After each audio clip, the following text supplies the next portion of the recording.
যারা বাংলার রাজনীতি নিয়ে রুচি রাখেন তারা শতরূপ ঘোষকে প্রত্যেকেই চিনবেন। একজন কমিউনিস্ট নেতা শতরূপ ঘোষ এবং ভীষণ তুখর একজন বক্তা। তো শতরূপ ঘোষের বক্তৃতার অনেকে ফ্যান, আমি নিজেও শতরূপ ঘোষের বক্তৃতার খুব বড় ফ্যান।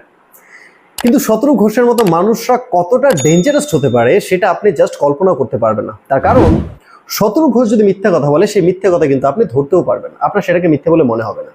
আর যদি শতরূপ ঘোষ আপনাকে ম্যানিপুলেট করে, আপনি ম্যানিপুলেটেড হচ্ছেন কিন্তু তারপরেও আপনি বুঝতে পারবেন না যে আপনি ম্যানিপুলেটেড হচ্ছেন, কারণ আপনার মনে হবে যে শতরূপ ঘোষ তো আমার সামনে কিছু ফ্যাক্ট রাখছে, ম্যানিপুলেট তো করছে না। কিন্তু ফ্যাক্ট কত রকম ভাবে রাখা যায় আমি আপনাকে একটা ছোট্ট দৃষ্টান্ত দিচ্ছি আপনাদের।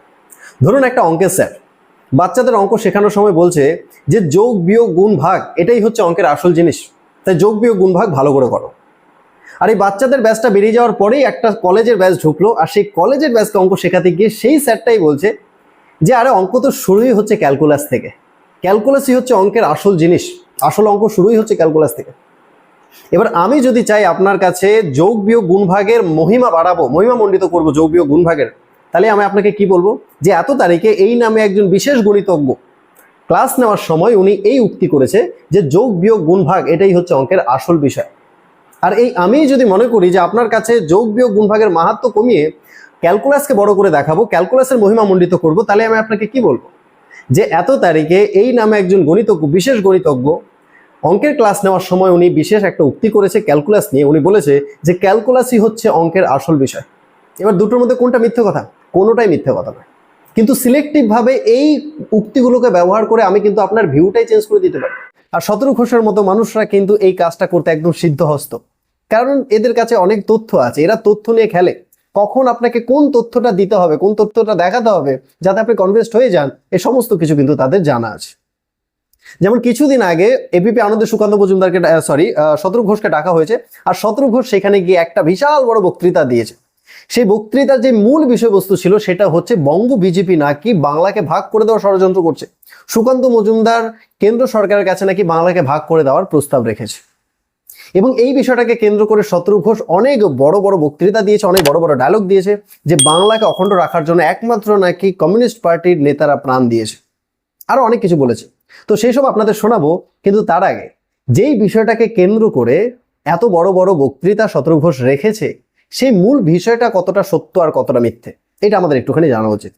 সুকান্ত মজুমদার শুধু বলেছে যে নর্থ ইস্ট ডেভেলপমেন্ট কাউন্সিলের অন্তর্গত যদি আমাদের উত্তরবঙ্গের কিছু জেলাকে করা হয় তাহলে সেই জেলাগুলোর কিন্তু অনেক বেশি মাত্রায় উন্নতি করা সম্ভব। আপনারা জানেন যে আমাদের উত্তরবঙ্গ কিন্তু অনেক বেশি বঞ্চনার শিকার হয়েছে, যদি আমাদের এই নর্থ বেঙ্গলের সাথে তুলনা করা হয় তাহলে উত্তরবঙ্গ কিন্তু অনেক বেশি বঞ্চনার শিকার হয়েছে। তাই সুকান্ত মজুমদারের মনে হয়েছে যে নর্থ ইস্ট ডেভেলপমেন্ট কাউন্সিলের অন্তর্গত যদি করা হয় আমাদের উত্তরবঙ্গের কিছু জেলাগুলোকে, তাহলে সেই জায়গাগুলো অনেক বেশি মাত্রায় উন্নতি করা সম্ভব। যেহেতু state for development of north east রিজনের মিনিস্ট্রি সুকান্ত মজুমদারের হাতে, তাহলে উনি নর্থ ইস্ট রিজনের ডেভেলপমেন্ট করবে। কিন্তু ওনার মিনিস্ট্রির আওতায় যদি উত্তরবঙ্গের কিছু অংশকে রাখা হয় তাহলে উনি সেই জায়গাগুলোর উন্নতি করতে পারবে এবং সেই জায়গাগুলোর উন্নতিতে নজর দিতে পারবে। এটাই ছিল মূল ভাবনার বিষয়।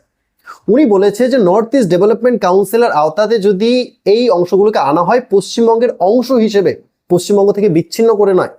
উনি কি বলেছে ভালো করে একবার শুনে নিন।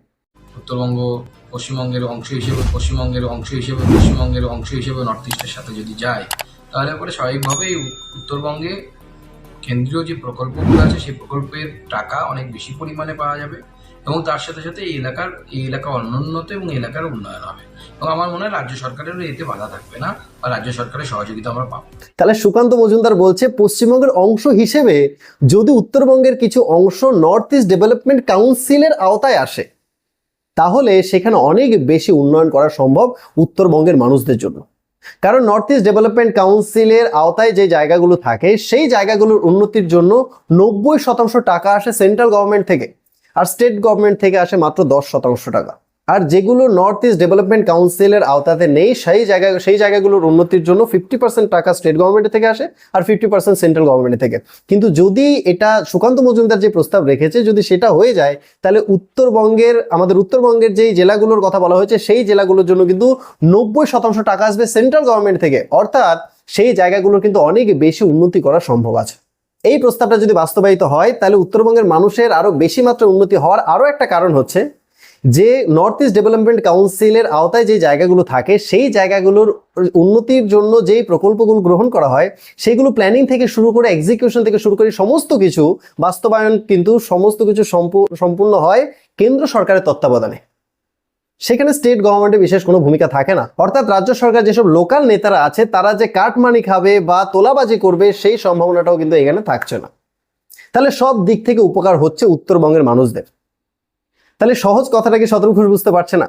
শতরূপ ঘোষ খুব ভালোভাবে বুঝতে পারছে। তাছাড়া এবিপি আনন্দের হোস্ট সুমন তিনিও কিন্তু শতরূপ ঘোষকে তার সামনে বলেছে যে সুকান্ত মজুমদার যে প্রস্তাব কেন্দ্র সরকারের কাছে রেখেছে সেই প্রস্তাবের মধ্যে কিন্তু রাজ্যকে ভাগ করার কোনো কথা নেই। তাহলে শতরূপ ঘোষ বা তৃণমূলের নেতারা যারা নাকি এই অপপ্রচারটা করছে তারা প্রত্যেকে জানে যে বাস্তবটা কি, যে সুকান্ত মজুমদার যে প্রস্তাব রেখেছে তার মধ্যে বাংলাকে ভাগ করার কোনো কথা নেই, এটা প্রত্যেকে জানে। কিন্তু প্রত্যেকের হচ্ছে বিজেপির ইমেজ ড্যামেজ করতে হবে, একটা ন্যারেটিভ তৈরি করতে হবে যে বিজেপি বাংলাকে ভাগ করে দিচ্ছে। এবং আপনাদের আরেকটা কথা জানিয়ে দেই যে 2013-তে কমিউনিস্টদের ভীষণ বড় নেতা সীতারাম ইয়েচুরি দার্জিলিং এর মাটিতে দাঁড়িয়ে কিন্তু এই একই প্রস্তাব করেছিল। কি ব্যাখ্যা দেবে শতরূপ ঘোষ ওই প্রস্তাবে? এবং শুধু তাই নয়, সোমনাথ চট্টোপাধ্যায়ের মতো সিপিএম নেতা, সিপিএম এর যেসব সাংসদ এবং বিধায়ক আছে উত্তরবঙ্গের, তাদেরকে নিয়ে দিল্লিতে গিয়েছিল এই দরবার করার জন্য, এই একই দাবি করার জন্য। এর কি ব্যাখ্যা দেবে শতরূপ ঘোষ? কোনো ব্যাখ্যা আছে? তাই শতরূপ ঘোষ খুব ভালো করে জানে যে সুকান্ত মজুমদার যে প্রস্তাবটা করেছে সেই প্রস্তাবটা যদি বাস্তবায়িত হয় তাহলে আমাদের রাজ্যের উন্নতি ছাড়া অন্য কোনো ক্ষতি হবে না। সবচেয়ে বেশি উপকৃত হবে আমাদের উত্তরবঙ্গের যে মানুষরা আছে তারা। কিন্তু বামপন্থীদের এখন বিজেপির ইমেজ ড্যামেজ করতে হবে এবং ইমেজ ড্যামেজ করার জন্য একটা মিথ্যে ন্যারেটিভ তৈরি করতে হবে যে বিজেপি এই বাংলাকে ভাগ করে দিতে চাইছে, যেন বাংলার মানুষের কাছে বিজেপির গ্রহণযোগ্যতা কমে যায় এবং সিপিএম এর গ্রহণযোগ্যতা বাড়তে থাকে। এটাই হচ্ছে একমাত্র উদ্দেশ্য। কিন্তু এই ন্যারেটিভ তৈরি করতে গেলে তো উত্তরবঙ্গের মানুষরা বঞ্চিত হবে, তাতে এই বামপন্থীদের কিচ্ছু যায় আসে না। এই তৃণমূলের যে নেতারা আছে তাদেরও এতে কিচ্ছু যায় আসে না। কিন্তু বিজেপির ইমেজ ড্যামেজ করতে হবে এবং মিথ্যে ন্যারেটিভ তৈরি করতে হবে বিজেপিকে নিয়ে যে বিজেপি পশ্চিমবঙ্গকে ভাগ করতে চাইছে। আর এই বিজেপির ইমেজ ড্যামেজ করতে গিয়ে যদি উত্তরবঙ্গের মানুষরা এই উন্নয়নের যে সম্ভাবনা সেটা থেকে বঞ্চিত হয় তাতে ওদের কিচ্ছু যায় আসে না। আর শুধু উত্তরবঙ্গের মানুষ কেন, বিজেপির ক্ষতি করতে গিয়ে যদি দেশেরও ক্ষতি করতে হয় তবু এদের কিচ্ছু যায় আসে না। এর হাজারো দৃষ্টান্ত আছে। তো এমন একটা মিথ্যে ইস্যুকে কেন্দ্র করে শতরূপ ঘোষ অনেক বড় বড় বক্তৃতা দিয়েছে। কি বলেছে সেগুলো উত্তর আমি দেবো, তার আগে শুনে নিন শতরূপ ঘোষ কি বলেছে এই বিষয়টাকে কেন্দ্র করে। হাতে লাল পতাকা নিয়ে কমিউনিস্ট পার্টির নেপালি কমরেডরা প্রাণ দিয়েছিল বাংলাকে এক রাখার জন্য। আমি সেই পার্টি থেকে এসেছি। ভারতের ইলেকশন কমিশনের ওয়েবসাইটে এখন গেলে 4,500 রাজনৈতিক দলের, নথিভুক্ত রাজনৈতিক দলের নাম পাওয়া যাবে। তার মধ্যে যদি প্রশ্ন করা হয় একটা কুইজে, একটা রাজনৈতিক দলের নাম বলো যার সদস্যরা বাংলাকে অখণ্ড রাখার জন্য জীবন দিয়েছে, পশ্চিমবাংলাকে অখণ্ড রাখার জন্য, সেই দলটার নাম communist party of India Marxist. হেরে গিয়েও আমরা হেরেছি, আমাদের লড়াই তৃণমূলের বিরুদ্ধে, বিজেপির বিরুদ্ধে, কিন্তু আমাদের লড়াই কোনোদিন বাংলার মানচিত্রের বিরুদ্ধে, বাংলার অখণ্ড বিরুদ্ধে হয়নি।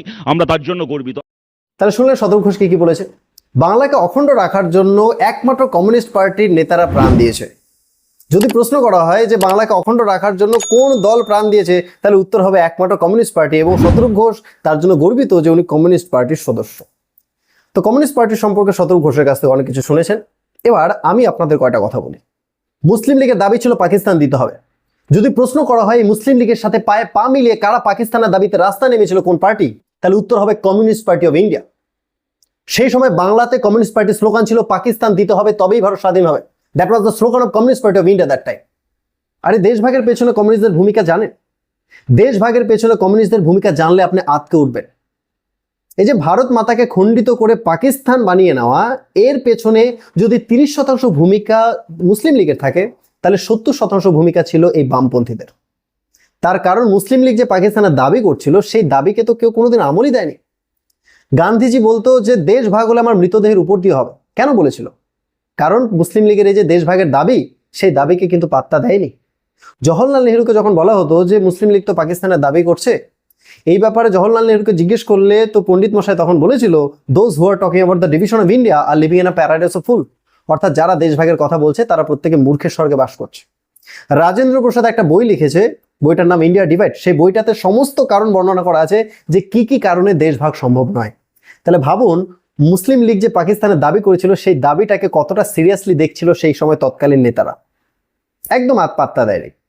ওই বাচ্চারা যেরকম রাত 2টোর সময় উঠে বলে আমাকে খেলনা কিনে দিতে হবে, সেই দাবিটাকে আমরা যেরকম গুরুত্ব দিই, সেই আবদারটাকে, তো মুসলিম লীগের যে পাকিস্তানের দাবি, সেই দাবিকে কিন্তু তৎকালীন যে নেতারা ছিল তারা একই রকম গুরুত্ব দিয়েছে। কিন্তু যেই দাবিটাকে কোনো গুরুত্বই দেওয়া হয়নি, আমল করা হয়নি, সেই দাবিটা কি করে বাস্তব হয়ে গেল? এর পেছনে সবচেয়ে বড় ভূমিকা হচ্ছে এই কমিউনিস্টদের। কারণ ওদের যে দাবিটা ছিল সেটা তো মুসলিম লীগের যে দাবিটা ছিল সেটা একটা ছেলে মানুষের মতো দাবি, আমরা জানি না আমাদের পাকিস্তান দিতে হবে, আমরা হিন্দুদের সাথে থাকবো না, আমাদের পাকিস্তান দিতে হবে। কেন হিন্দুদের সাথে থাকবে না? এতদিন তো থেকেছো, কোনো যুক্তি নেই। ঠিক আছে, এতদিন তো বছর বছর ধরে, এত হাজার বছর ধরে হিন্দু মুসলিম একসাথে ছিল, তাহলে আজকে কেন থাকতে পারবে না? কোনো যুক্তি নেই। কিন্তু সবার প্রথম ওদের এই যে একটা বা ছেলে মানুষই দাবি, এই দাবিটাকে একটা থিওরিটিক্যাল বেস প্রদান করেছে কমিউনিস্টরা। কমিউনিস্ট পার্টির একটা বিখ্যাত নেতা যার নাম গঙ্গাধর অধিকারী, গঙ্গাধর অধিকারী একটা থিসিস প্রকাশ করেছে, যে থিসিসটা বিখ্যাত অধিকারী থিসিস নামে পরিচিত। আপনারা নেটে সার্চ করে দেখতে পারেন, বা পরবর্তীকালে যদি আপনার আগ্রহ থেকে থাকে তাহলে আমি থিসিস অধিকারীর উপর একটা ভিডিও বানাবো। তো গঙ্গাধর অধিকারী যেই থিসিস অধিকারী থিসিস প্রকাশ করেছে, সেই অধিকারী থিসিসের মূল বক্তব্য কি ছিল? মূল বক্তব্য ছিল যে ভারতবর্ষকে কম করে 16টা টুকরোতে ভাগ করা উচিত। বাঙালিদের জন্য একটা আলাদা দেশ, মারাঠাদের জন্য আলাদা দেশ, তামিলদের জন্য আলাদা দেশ, এবং রাজপুতদের জন্য আলাদা দেশ, এবং বিহারীদের জন্য আলাদা দেশ, এরকম 16টা আলাদা আলাদা স্বতন্ত্র দেশে টুকরো করতে চেয়েছিল এই বামপন্থীরা। আর আজকে এই বামপন্থীরা অখণ্ডতার কথা বলছে। এই ইতিহাস কি শতরূপ ঘোষ অস্বীকার করতে পারবে? উনি সমস্ত কারণ বর্ণনা করেছে, যে একটা ধর্মের মানুষ আরেকটা ধর্মের মানুষের সাথে কি কি কারণে থাকা সম্ভব নয়, একটা জাতিগোষ্ঠী আরেকটা জাতিগোষ্ঠীর সাথে কি কি কারণে থাকা সম্ভব নয়, কেন তামিলদের জন্য আলাদা একটা দেশ দেওয়া উচিত, কেন পাকিস্তানের মুসলমানদের জন্য একটা আলাদা দেশ দেওয়া উচিত, এই সমস্ত কারণ কিন্তু এই অধিকারী থিসিসে বর্ণনা করা হয়েছে। আর ওই যখন থিসিস অধিকারী প্রকাশ হলো, তখন সবার প্রথমবার মুসলিম লীগের যে পাকিস্তানের দাবি, সেই দাবিটার পেছনে ওরা কিন্তু একটা থিওরিটিক্যাল বেস পেল, আর সেটা সাপ্লাই করেছে এই বামপন্থীরা। যার পর থেকে এই পাকিস্তানের দাবিটা জোরালো হওয়া শুরু হলো। আর এই পাকিস্তানের দাবি যখন জোরালো হলো, তারপরেই কিন্তু যে দাবিটাকে কেউ আমলই দিচ্ছিল না, সেটা বাস্তব হয়ে গেল। তো শতরূপ ঘোষ বলছে যে এই রাজ্যের অখণ্ডতার জন্য নাকি কয়েকটা কমিউনিস্ট নেতা প্রাণ দিয়েছে। তো এই রাজ্যের অখণ্ডতার ক্রেডিট যদি শতরূপ ঘোষ নিয়ে থাকে, তাহলে এই দেশ ভাগের দায়টাও কিন্তু শতরূপ ঘোষকেই নিতে হবে। সেটা শতরূপ ঘোষ নিতে পারবে তো? তা আজকের ভিডিওর মূল বক্তব্য এটাই, যে শতরূপ ঘোষ যে দাবিটা করছে, বা শতরূপ ঘোষের মতো আরো কমিউনিস্ট নেতা বা তৃণমূলের নেতারা যে দাবিটা করছে, যেই একটা মিথ্যে ন্যারেটিভ প্রচার করার চেষ্টা করছে, যে বঙ্গ বিজেপি নাকি রাজ্যকে ভাগ করার চক্রান্ত করছে, বা সুকান্ত মজুমদার নাকি কেন্দ্রের কাছে এই রাজ্যকে ভেঙে দেওয়ার একটা প্রস্তাব পাঠিয়েছে, এটা সম্পূর্ণভাবে একটা মিথ্যে কথা। তা আপনাদের রিকোয়েস্ট করবো, মিথ্যে থেকে বাঁচুন, সত্যটা জানুন, আর সত্যটা মানুষের কাছে প্রচার করুন। আজকের ভিডিওতে এই পর্যন্তই। ভিডিওটা ভালো লেগে থাকলে লাইক করবেন, সবার সাথে শেয়ার করবেন, নতুন হয়ে থাকলে চ্যানেলটা অবশ্যই সাবস্ক্রাইব করবেন। জয় হিন্দ, জয় ভারত।